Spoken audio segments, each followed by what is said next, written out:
So, here we are this morning, Baptism Sunday. Brilliant morning, and a really warm welcome to people that have come, maybe for the first time, you've come to watch somebody get dunked. It is really, really great to see you, and we are just so excited to be here this morning doing baptisms. It's funny, isn't it, what you grow up and what you get used to. So my dad was a very, very tall man. He was 6'6", he was massive, he had to duck to get through doorways. And I just thought that's just how it was. It's amazing, isn't it, when you're a kid, you just don't think anything different. But he was unusually tall. In fact, my son's probably going the same way, so we might be the land of giants before we know it. But I remember once we were walking through town, and I liked to ride on his shoulders. And of course, I was up very, very high. It was great. You could see everything for miles around almost. And I remember I must have only been about 4 years old. And I remember very clearly, I had this red woolly hat on. So we're walking through town, as we did so often, and we're approaching a street sign.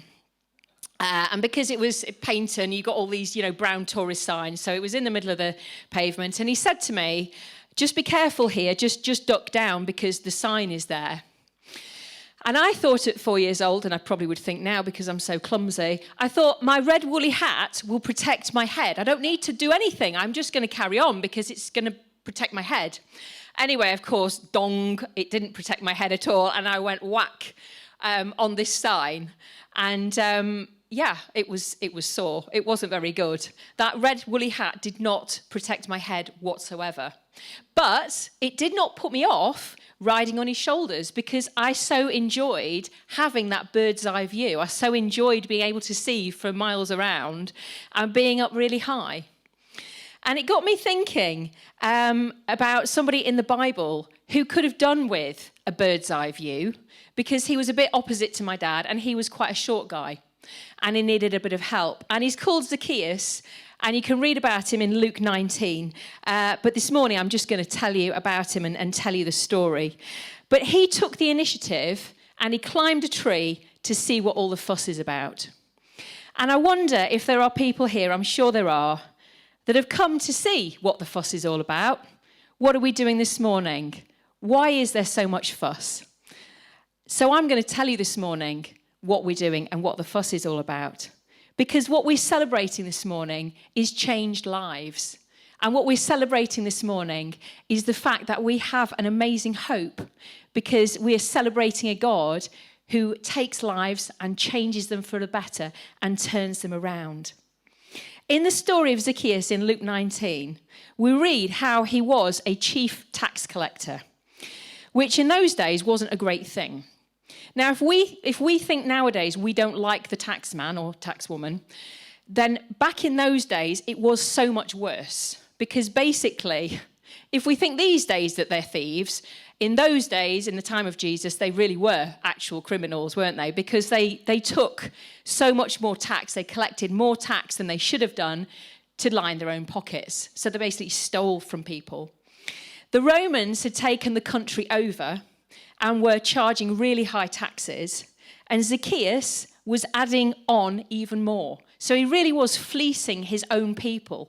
And he was not very popular about that. He was making his wealth by ripping people off. It never ceases to amaze me how we can think that we've got to get sorted before we come to church. It never ceases to amaze me how we think we've got to have this perfect life and I'll be really, really good and then I'll go to church. Because you don't have to be an angel, you don't have to be perfect to come to church. You just have to come. We read about Zacchaeus in the Bible and we see a guy who was less than perfect. He was a proper criminal. He wasn't just somebody that worked for the revenue, he actually was a criminal. But he wanted to just see what the fuss was all about because Jesus had travelled all over the area and he was talking to people about God and he was healing people, making people better. He was doing miracles and amazing stuff. And Zacchaeus, the guy who was less than perfect, the guy who was on the wrong track in life, the guy that you wouldn't expect to get into religion, wanted to take a look and see what all the fuss was about. So he climbs a tree And he wanted to see where Jesus was.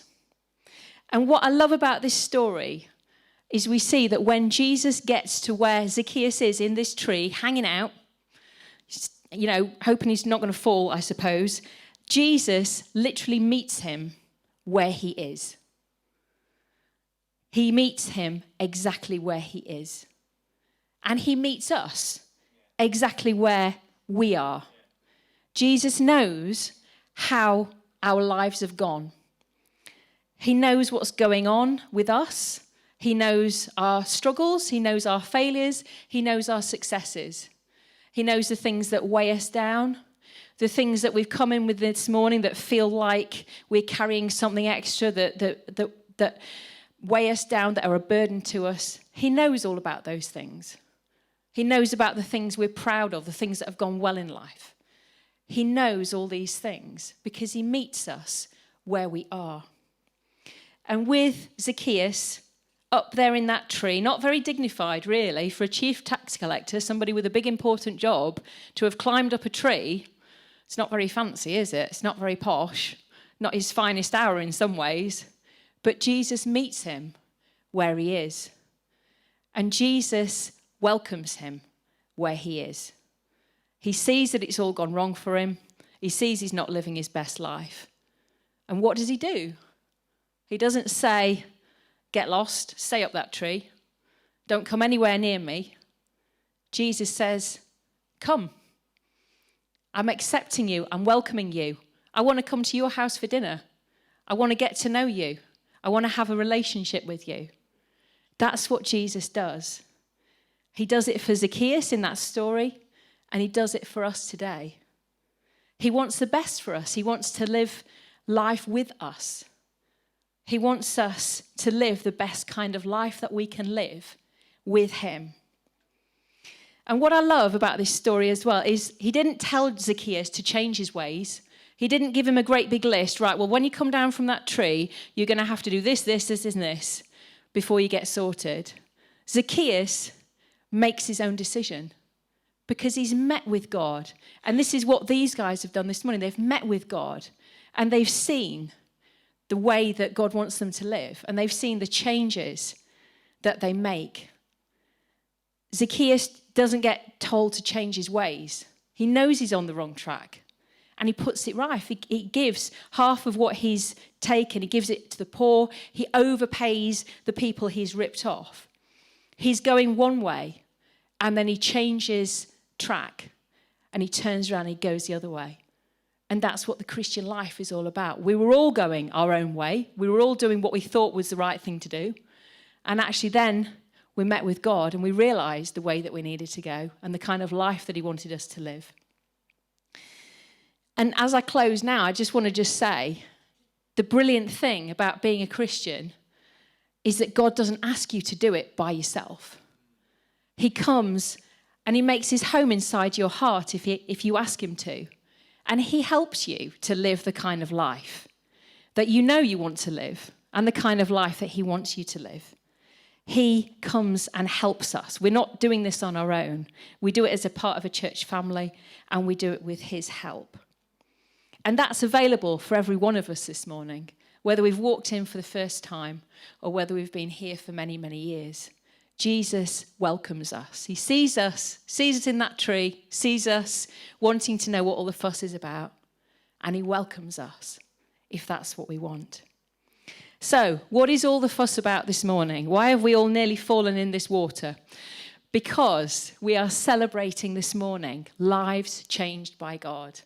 And we're celebrating this morning the hope that we have that God makes a difference in our lives. God comes and makes his home in our hearts. God helps us to live life with him and his way. And if that's something that you'd like to talk more about, then come and grab me or come and grab one of the team afterwards, and we'd love to talk to you more about that. And I really hope you enjoy the rest of the morning.